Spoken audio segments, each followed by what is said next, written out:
함께 건강을 나누는 비타톡의 이학사입니다. 우리가 흔히 의사한테 갔을 때 머리가 아프다거나 몸이 아프다거나 아니면 여러 가지 증세는 다르게 나타나죠. 그 증세를 가서 이야기했을 때 보통은 이제 의사들이 그 사람의 생활 습관이라든가 먹는 그 음식의 식단이라든가 잠자는 수면 시간 같은 것을 좀 고려해서 거기에 맞는 그 처방을 주면은 참 고마운 일인데요. 요즘에 의사들이 하루에 보는 그 환자 수가 너무 많기 때문에 우리가 기대하는 만큼 많은 시간을 의사 선생님하고 이렇게 대화를 나눌 수가 없죠. 그러다 보니까 의사 선생님들도 바쁜 시간이고 또 우리도 내가 알고 있는 그런 의학적인 정보가 별로 많지 않기 때문에 어디가 아파요 라고 이야기하게 되면 그 나타난 증상이나 심틈이죠. 그런 것을 보고 거기에 대해서 바로 약을 처방을 받게 됩니다. 예를 들자면 다리가 저린다. 거기에 대한 처방은 다리가 저리지 않게 하죠. 그 근본적으로 해결되는 것은 아니지만 그 당시에는 그 numbness, 그런 마비 증세 같은 것이 조금 풀릴 수가 있죠. 또 머리가 아파서 갔을 때는 우리가 머리가 아플 때는 여러 가지 증상이 그 안에서 있을 수가 있습니다. 소화가 안 돼서 딱 얹혀 있을 때 피가 통하지 않으면서 머리가 아플 수도 있고요.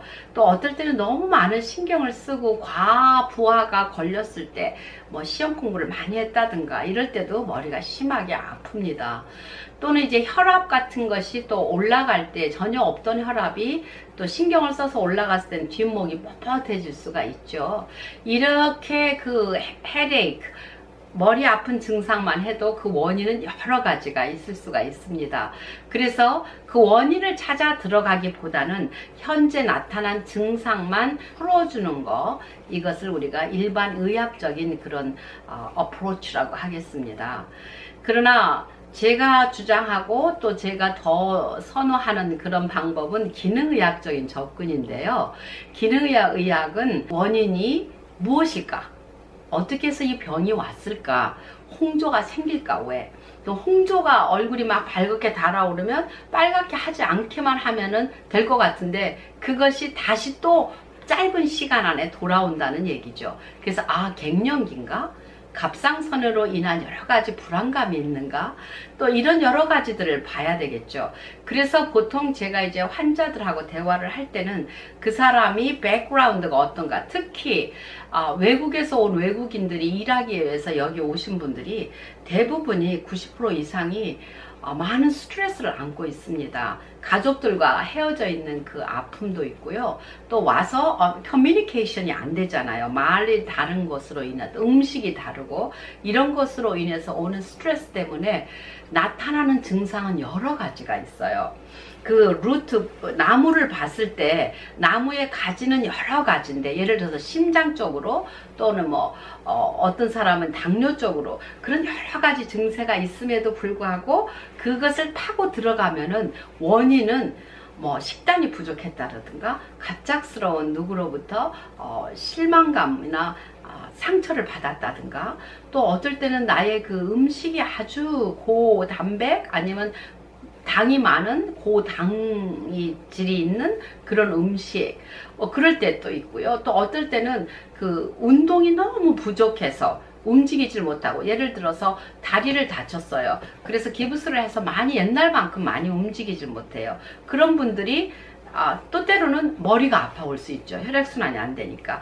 그러면은 다리 아픈데 먹는 또 이제 다리가 아프니까 진통제를 많이 처방을 받았을 거예요. 다리 수술을 했다면 항생제도 처방을 받았을 겁니다. 그런 항생제나 진통제나 이런 것으로 인해서 소화가 또 안 될 때 머리가 아플 수도 있고 또 머리가 아프다고 하면 거기에 더해서 또 약을 주게 되면 계속해서 그 문제는 반복적으로 일어나는 거죠. 그래서 여러분들이 병원에 가시기 전에는 그 셀프 케어라고 하죠. 자기 자신을 진단해 보는 것이 굉장히 중요합니다. 첫째, 내가 무슨 음식을 요새 먹어서 요새 좀 집중적으로 먹었나? 난 괜찮았는 것 같았는데 내가 좀 신경 쓰고 있는 것이 있는가? 또 어떤 그 동료가 은근하게 나를 하드타임 주고 있는가? 또 요즘에 와서 내가 잠은 충분히 자고 있는가? 너무 컴퓨터에 노출된 것은 아닐까? 아니면은 내 나이가 이렇게 가고 있으면서 폐경기가 되면서 오는 것은 아닐까. 그러한 여러 가지를 내가 좀 생각해 보고서 그 병에 다가가는 것이, 이것이 기능의학적인 접근 방법이라고 할 수 있겠죠.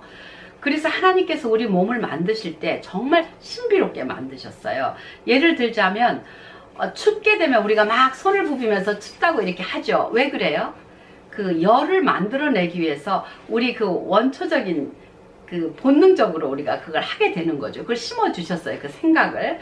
그 다음에 또 덥게 되면은 이 땀구멍이 다 열리면서 밖으로 수분이 배출되죠. 땀이 나게 돼서 내 온도를 계속 좀 너무 덥지 않도록 낮춰줍니다. 추우면 어떻게 됩니까?